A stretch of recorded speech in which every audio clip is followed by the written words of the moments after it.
सुप्रभातम बच्चों, संस्कृत कक्षा में आपका स्वागत है। आज हम पढ़ेंगे सर्वनाम शब्द। संस्कृत के अंतर्गत सर्वनाम शब्दों को समझने के लिए हम एक सारणी का प्रयोग करेंगे। आप इसे ध्यानपूर्वक देखिए। पुरुष के अंतर्गत हमने प्रथम पुरुष, मध्यम पुरुष और उत्तम पुरुष को लिया है। प्रथम पुरुष के अंतर्गत तीनों लिंगों में अर्थात पुल्लिंग, स्त्रीलिंग और नपुंसक लिंग में अलग अलग सर्वनाम का प्रयोग होता है।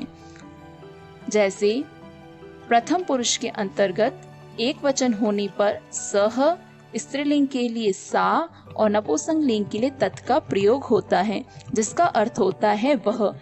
अर्थात पुल्लिंग एक वचन होने पर सह का प्रयोग करेंगे, स्त्रीलिंग एक वचन होने पर सा का प्रयोग करेंगे और नपुंसक लिंग एक वचन होने पर तत् का प्रयोग करेंगे। इसी प्रकार द्विवचन होने पर पुल्लिंग के अंतर्गत तौ का प्रयोग करेंगे, स्त्रीलिंग द्विवचन होने पर ते का प्रयोग करेंगे और नपुंसक लिंग द्विवचन होने पर भी ते का प्रयोग करेंगे, जिसका अर्थ होता है वे दोनों। बहुवचन होने पर पुल्लिंग बहुवचन के अंतर्गत ते का प्रयोग करेंगे, स्त्रीलिंग बहुवचन होने पर ता का प्रयोग करेंगे और नपुंसक लिंग बहुवचन होने पर तानी का प्रयोग करेंगे, जिसका अर्थ होता है वे सब। इसका मतलब यह हुआ कि प्रथम पुरुष के अंतर्गत तीनों लिंगों में अलग अलग सर्वनाम शब्दों का प्रयोग किया जाता है।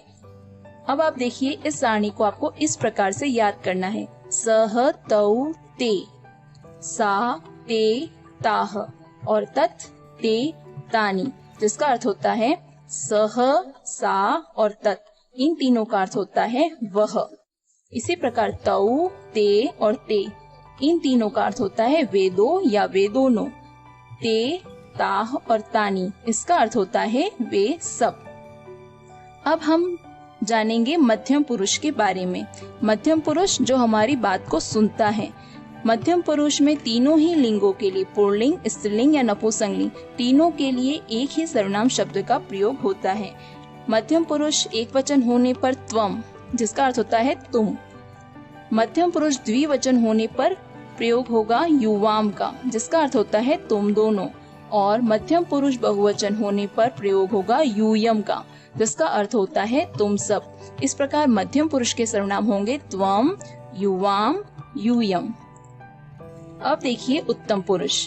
उत्तम पुरुष के अंतर्गत भी पुल्लिंग, स्त्रीलिंग और नपुंसक लिंग के लिए एक ही प्रकार के सर्वनाम शब्द का प्रयोग होता है।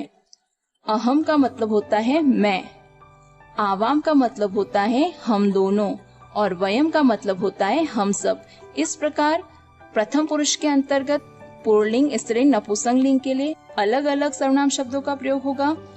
मध्यम पुरुष के लिए एक ही सर्वनाम का प्रयोग होगा और उत्तम पुरुष के अंतर्गत भी तीनों ही लिंगों में एक ही सर्वनाम शब्द का प्रयोग होता है। इसे हम एक उदाहरण के द्वारा समझते हैं। आपने देखा होगा कि प्रथम पुरुष के अंतर्गत तीनों लिंगों में अलग अलग सर्वनाम का प्रयोग हो रहा है, लेकिन यहाँ पर ते का प्रयोग 3 बार किया गया है। ऐसी स्थिति में हम कैसे पता करेंगे कि ते का प्रयोग कब कब किया जाए? तो इसके लिए हमें पहले जो भी शब्द हमारे पास होगा उसका हमें वचन ज्ञात होना जरूरी है।